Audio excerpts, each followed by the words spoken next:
Armstrong இன்னைக்கு அவருக்கு இருக்கிற ஒரு மரியாதை கூட அவருக்கு இல்லாமல் போச்சு.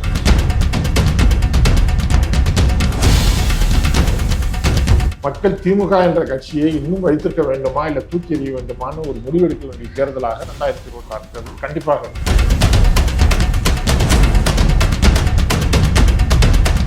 ஒரு 10 வருடத்துக்கு முன்னாடி ஒரு காந்தி அமைப்பு சார்பாக நாங்கள் மது ஒழிப்பு மாநாடு நடத்தும் போது அவரை சந்திப்பதற்கே பெரிய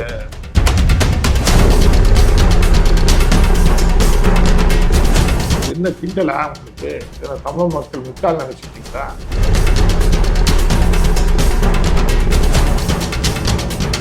அவர் யாரு? மோசடி லாட்டரி சீட்டு விட்டுறதன் மூலமாக மக்களை ஏமாற்றி பல்லாயிரம் கோடிகள் சம்பாதித்த தொழிலதிபருடைய மருமகனம்.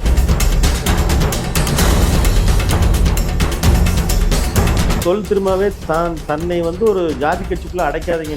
அப்படின்னா ஒரு ஜாதி கட்சிக்குள்ள அடைக்காதீங்கன்னா அருந்ததியருக்கு உள்ளொதுக்கீடு கொடுத்து எதிர்க்கிறாங்க.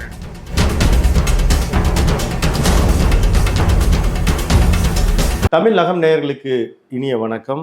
நடப்பு அரசியல் குறித்து பேசுவதற்கு மூத்த பத்திரிகையாளரும் அறம் இணைய இதழின் ஆசிரியருமான திரு சாவித்ரி கண்ணன் அவர் இணைந்திருக்கிறார். அவரோடு பேசுவோம். ஐயா வணக்கம். வணக்கம்.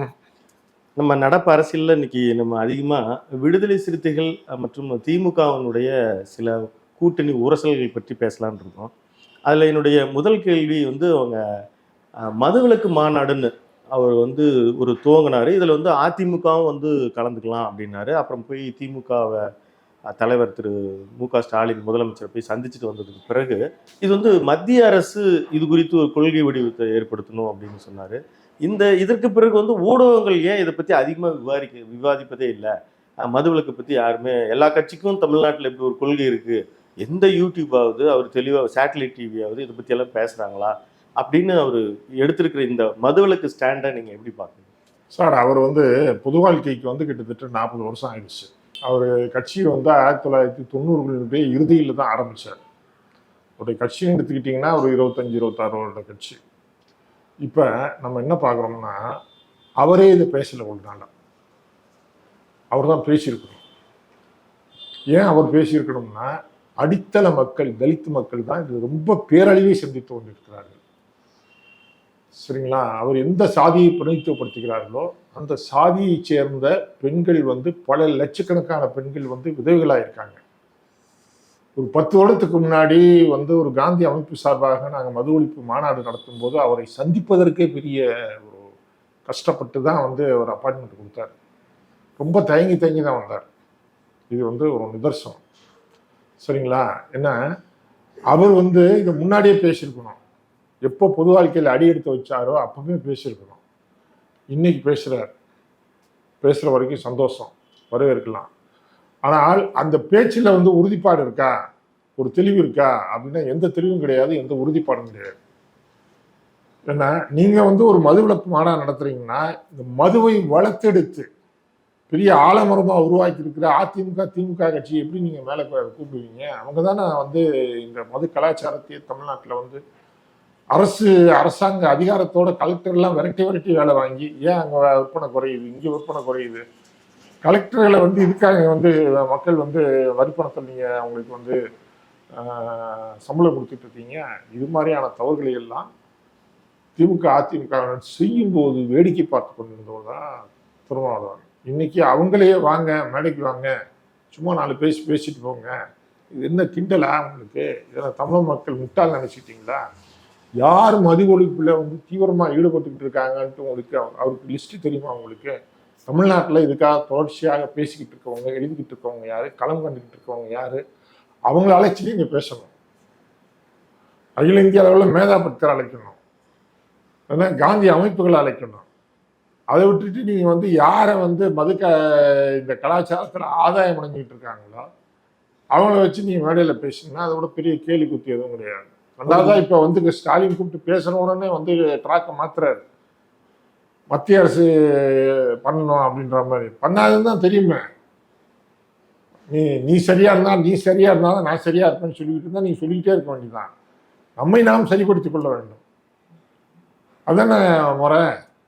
நம்ம வீட்டு பெண்கள் கஷ்டப்படுறாங்க, நம்ம சமுதாயம் கஷ்டப்பட்டுக்கிட்டு இருக்கு. அப்போ நம்ம தான் மாறணும். அவன் மாறணும் இவன் மாறணும் அப்பத்தான் எங்க நான் மாறுவேன் அப்படின்னு பேசிக்கிட்டே தான் இருக்கணும். இல்லை இதற்கு இவருக்கு வேற ஏதேனும் உள்நோக்கம் வேற ஒரு விஷயத்தை மடைமாற்றுவதற்கு இதை கையில் எடுத்திருக்காரு அப்படின்ற மாதிரி ஏதாவது நம்ம நினைக்கலாமா? இல்லை ஆக்சுவலாக அவர் யதார்த்தத்தை நான் சொல்கிறேங்க.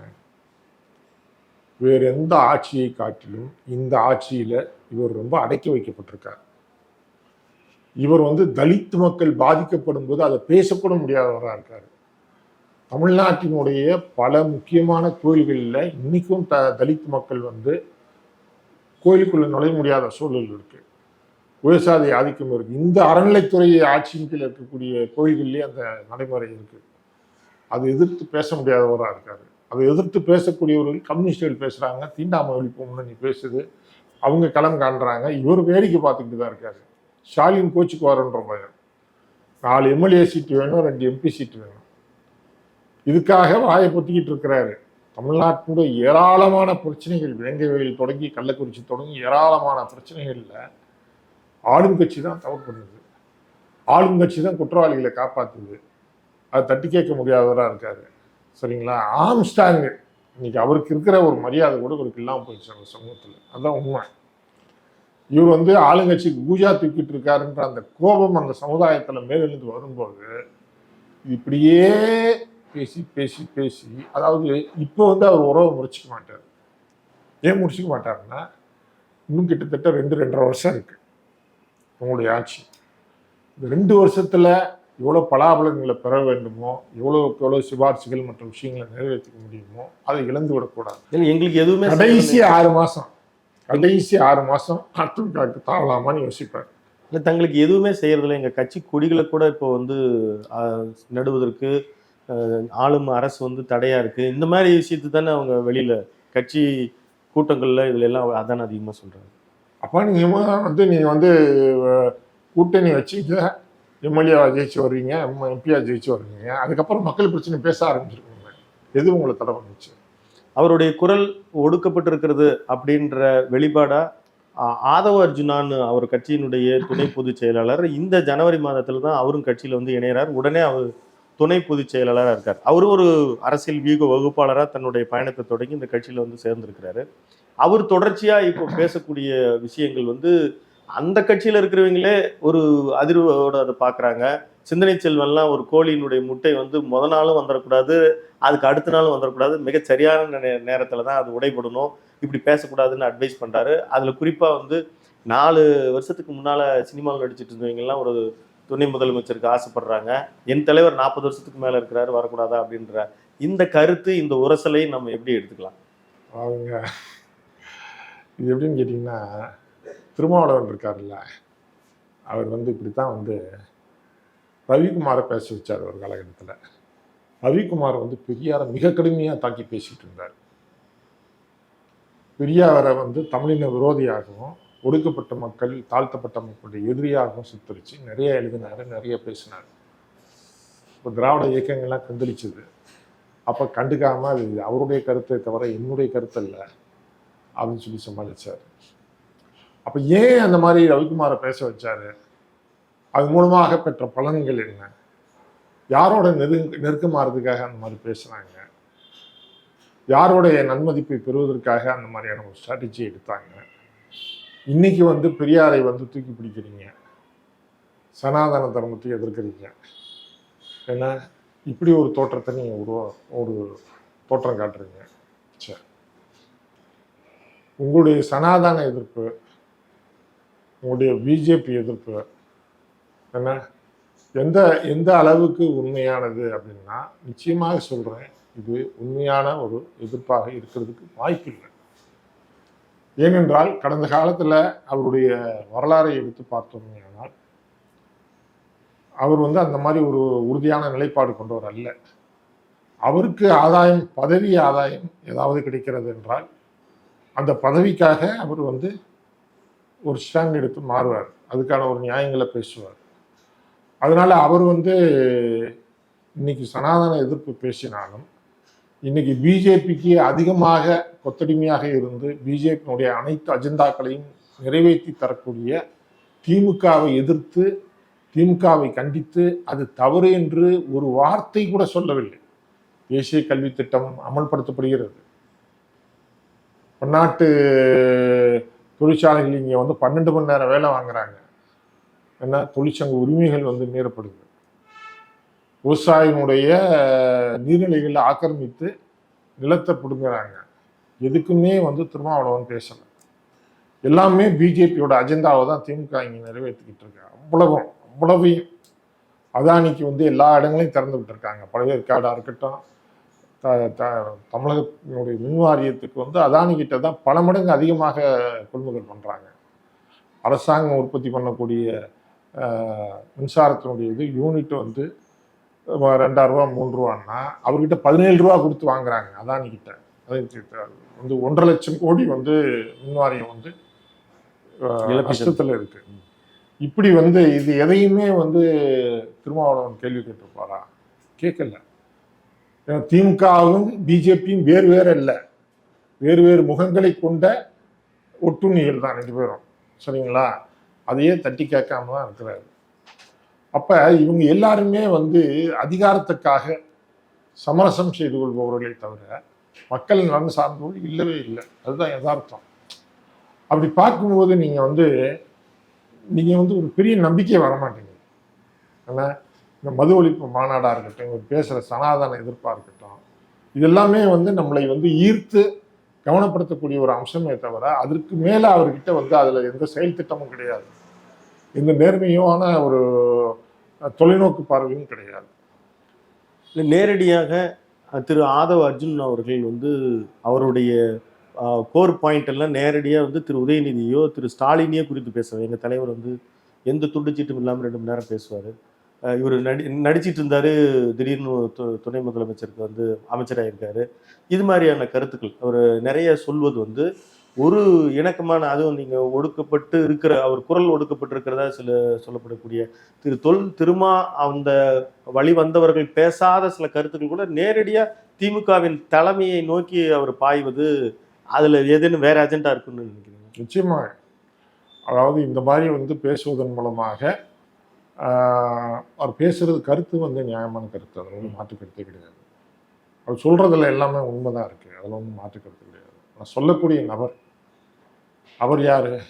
மக்களை மோசடி செஞ்சு சம்பாதிச்ச மார்ட்டின் லாட்ரி சீட்டின் மூலமாக, மோசடி லாட்ரி சீட்டு விட்டுறதன் மூலமாக மக்களை ஏமாற்றி 10,000 கோடிகள் சம்பாதித்த ஒரு தொழிலதிபருடைய மருமகன் அவர்.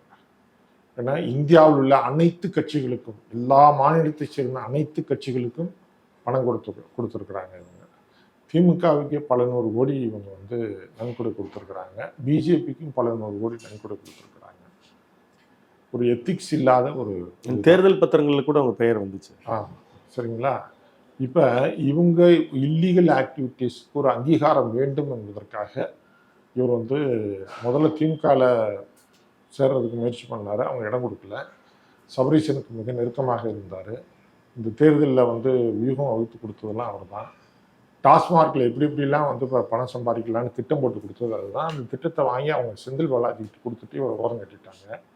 அப்போ திமுகக்குள்ளே அவரால் நுழைய முடியல. விசிகாக்குள்ளே நுழையிறாரு. விசிகாவுடைய அனைத்து செலவுகளையும் இவர் வந்து பார்த்துக்கிறாரு. கோடியாக அள்ளி கொடுக்குறாரு. உடனே திருமாவளவன் வந்து இவருக்காக ஒரு எம்பி சீட்டை வந்து டிஎம்கே கிட்ட வந்து ஃபோர்ஸ் பண்ணி கேட்குறாரு. டிஎம்கே அவன் வந்து பணம் நின்று கொட்டப்பட்டவன் அரசியலில். அவன் லேசில் ஏமாந்துருவானா? யாருக்காக இது கேட்குறாங்கன்னு அவங்க புரிஞ்ச உடனே அவன் கண்டிப்பாக கொடுக்க மாட்டேன், உங்கள் கட்சிக்கு 2 சீட்டு, அதில் நீங்கள் கொடுக்குறதா இருந்தால் கொடுத்துக்கோங்க, இவருக்காகலாம் என்கிட்ட கேட்காதுங்க அப்படின்னு சொல்லிட்டான். ஒருவேளை சொல்கிறேன் நான், ஒருவேளை ஆதவ அர்ஜித் கிடைச்சிருந்ததுன்னா அவர் வந்து அந்த எம்பி பதவியை பிஜேபியோடு நெருங்குவதற்கு பயன்படுத்தியிருப்பார், கட்சியை கைப்பற்றுவதற்கு பயன்படுத்தியிருப்பார். அவரும் இருக்க பண பலத்தாலும் யாரை வேணால் விலைக்கு வாங்கலாம். ஏன்னா பிஜேபிக்குள்ளே ஒரு ரொம்ப அண்டர்ஸ்டாண்டிங் இதாகிடும் அவருக்கு. ஏன்னா அது வந்து உங்களுக்கு வந்து ரொம்ப சிம்பிள்ங்க. அதாவது திருமாவளவன் வந்து எவ்வளவு இம்மெச்சூரிட்டியான ஆளுன்னா, ஆதவ அர்ஜுனாவை வந்து கூப்பிட்டு உடனடியாக ஒரு துணை செயலாளர் பதவி கொடுத்தாரு பாருங்க, மிகப்பெரிய பிளண்டர். ஏன்னா இது அந்த கட்சிக்குள்ள இருக்கக்கூடிய யாருக்குமே வந்து பிடிக்கல. ஏன்னா இது வந்து அவர் பேசுகிற கொள்கைக்கும் ஏன்னா அவர் காட்டுகின்ற தோற்றத்துக்கும் அவருடைய செயல்பாட்டுக்கும் எவ்வளோ பெரிய வித்தியாசம் அப்படின்றதுக்கான ஒரு அடையாளம். மக்களை சுரண்டி அவர் வந்து ரத்தத்தை அதை உறிஞ்சி பற்றி சம்பாதிச்ச பேசும்போது கூட அவர் வந்து அம்பேத்கர் கொள்கையோடு ஈடுபாட்டோடு இருந்தாரு. நான் அவர் அலுவலகத்துல போய் பார்த்தேன், அம்பேத்கர் படமும் காந்தி படமும் வச்சிருந்தாரு, ரொம்ப ஈர்ப்போடு. அவர் நினைச்சிருந்தா எந்த கட்சிக்கு வேணாலும் போயிருக்கலாம், அவர் விரும்பி இங்க வந்திருக்கிறாரு. இது ஆதவ அர்ஜுனா வந்ததை வந்து மற்றவங்க வந்து இவ்வளவு ஒரு செல்வந்தர் நம்ம கட்சிக்கு வந்திருக்கிறாரு இப்படின்னு பார்க்காம என்ன வந்து ஒரு ஜாதி கட்சிக்குள்ள அடைக்கிறதுக்கு தான் முயற்சி பண்றாங்க. இது ஒரு ஜாதி கட்சியே இல்லை, நான் எல்லாருக்கும் ஆனவங்க அப்படின்னு ப்ரமோட் பண்ணதானே அப்படின்றது தானே. சார் அவர் எந்த கட்சிக்கு சார் முயற்சி பண்ணார்? முதல்ல பிஜேபிக்கு டிஎம்கேக்கு சேர முயற்சி பண்ணாரு, முடியல. பிஜேபிக்கு சேர முயற்சி பண்ணாரு. ஆனால் அவருக்கு தமிழ்நாட்டில் வந்து பிஜேபிக்கு வந்து நல்ல பேர் இல்லை, அதனால சேர்ந்தா இது இல்லை. அவங்க மதரோ அது மார்ட்டினுடைய மதர் வந்து பிஜேபியில் இருக்காங்க நினைக்கிறேன். மனைவி பிஜேபியில் இருக்காங்க நினைக்கிறேன். இன்னொரு மகன் கூட பிஜேபியில் ஏதோ இருக்கிறாரு நினைக்கிறேன். அப்போ அந்த குடும்பம் வந்து ஒவ்வொரு கட்சிக்குள்ள ஒவ்வொரு ஆளை விடுது, புரியுதுங்களா? ஏன்னா அவங்களுடைய இல்லீகல் பிஸ்னஸ்க்காக தேவைப்படுது. அப்ப இது போன்ற ஒரு நபர் அறிவாளியா இருக்கலாம், இல்ல தொல் திருமாவே தன்னை வந்து ஒரு ஜாதி கட்சிக்குள்ள அடைக்காதீங்கன்றாரு. ஏங்க அப்படி சொல்லலாங்க. அப்படின்னா ஒரு ஜாதி கட்சிக்குள்ள அடைக்காதீங்கன்னா அருந்ததியருக்கு உள்ளொதுக்கீடு கொடுத்தது எதிர்க்கிறாரு? யாருக்காக எதிர்க்கிறாரு? வேற கட்சிகளை எதிர்த்தாங்களா? அதிமுக எதிர்த்ததா, காங்கிரஸ் எதிர்த்ததா, கம்யூனிஸ்டுகள் எடுத்தாங்களா? யார் எதிர்த்தாங்க? தன் பெயர்லேயே போட்டிருக்காரு. அப்படின்னா நீங்க ஜாதி கட்சி இல்லைன்னு சொல்றது வந்து ஒரு நகைப்புக்குரிய ஒரு விஷயம். நீங்க ஒரு சாதிய தலைவர் தான், அதை தாண்டி நீங்க வரல. அதான் யதார்த்தம், உண்மை. நான் தப்புன்னு சொல்ல மாட்டேன். அந்த ஒடுக்கப்பட்ட மக்களுக்காக நீங்க ஒரு கட்சி நடத்துறீங்க அப்படின்னு சல்யூட். ஆனா அதுல கூட நீங்க உண்மையா இல்லைன்றதுதான் எனக்கு வருத்தம். அவங்களுக்கு நீங்கள் உண்மையாக இருந்து அவங்களுடைய விடுதலைக்காக நீங்கள் பாடுபடலைன்றதான் என்னுடைய வருத்தம். நீங்கள் ஜாதி கட்சியாக இருக்கிறதுல உங்களை பொறுத்தளவில் எனக்கு வந்து எந்த இதுவும் கிடையாது. ஒரு பார்ப்பனர் தன்னுடைய ஜாதிக்காக கட்சியை வச்சாருன்னா அதை நான் எதிர்ப்பேன். ஆனால் நீங்கள் ஒடுக்கப்பட்ட மக்களுக்காக நீங்கள் ஒரு கட்சியை ஆரம்பிக்கிறீங்க, உங்களுக்கு ஜாதி கண்ணோட்டத்தோடு பார்க்க விரும்பலை, ஆனால் நீங்கள் ஜாதிய தலைவராக தான் இருக்கீங்க. அதுதான் உண்மை, யதார்த்தம். யாருக்கானவராகவும் இல்லை, உங்களுக்கானவராக, உங்களுடைய சுயநலத்துக்கானவராக இருக்கிறீங்க. என்ன இன்னைக்கு வந்து நீங்க ஒரு ஸ்ட்ராட்டஜி பண்றீங்க, திமுகவோட மருந்து அதிகாரத்தை பலன்களையே அனுபவித்துக் கொள்ள வேண்டும். அதே சமயத்துல இது மாதிரி ஆதவ அர்ஜுனா வச்சு நீங்க வந்து குடைச்சலும் கொடுக்கணும். ரொம்ப டபுள் ஸ்ட்ராட்டஜியை வந்து நீங்க வந்து கைக்கொள்கிறீர்கள். இது வந்து ஒரு நேர்மையான அரசியல் கிடையாது. ஒன்று நீங்கள் திமுகவோட உங்களுக்கு வந்து முரண்பாடுன்னா நீங்கள் வந்து அந்த முரண்பாடு நேர்மையாக மக்கள் மன்றத்தில் பேசி இந்த காரணத்துக்காக இதெல்லாம் வந்து மக்கள் விரோத சட்டங்கள், திட்டங்கள், அதனால நான் ஒத்துக்க மாட்டேன், இவங்க பிஜேபிக்கு மறைமுகமாக வந்து உதவி பண்ணிட்டு இருக்காங்க, அந்த மாதிரியான காரணத்தை சொல்லிட்டு நீங்கள் திமுக எதிர்த்து வெளியில் வாங்க, உங்களுக்கு சல்யூட் அடிக்கலாம். ஆனால் அப்படி நீங்கள் இல்லையே. நீங்கள் வந்து அதிகாரத்துக்கான பகிர்வு கேட்குறீங்க, அவங்க அதிகாரத்தை கொடுக்க மாட்டாங்க. அவங்க அதிகாரத்தை சுவைத்து 50 வருடமாக சுவைத்து பழகிட்டாங்க. அவங்க எப்படி நீங்கள் உங்களை தகுதிப்படுத்திக்கிட்டீங்கன்னா பயப்படுவாங்க. அப்படி நீங்கள் தகுதிப்படுத்திக்கலையே, அப்படி தகுதிப்படுத்திக்காம நீங்கள் எப்படி கேட்பீங்க? நீங்கள் தமிழ்நாட்டில் மதுவிலக்கு குரல் எழுந்து விவாதம் ஆகிட்டு இருக்கிறது, இதை சாத்தியப்படுத்த முடியுமா?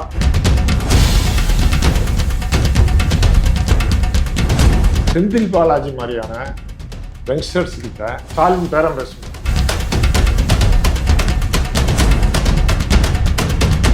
ஸ்டாலின் வந்து அதுக்கு மூடு விழா நடத்திட்டு தான் வந்து ஆட்சி முடிப்பாருன்னு பார்க்கணும்.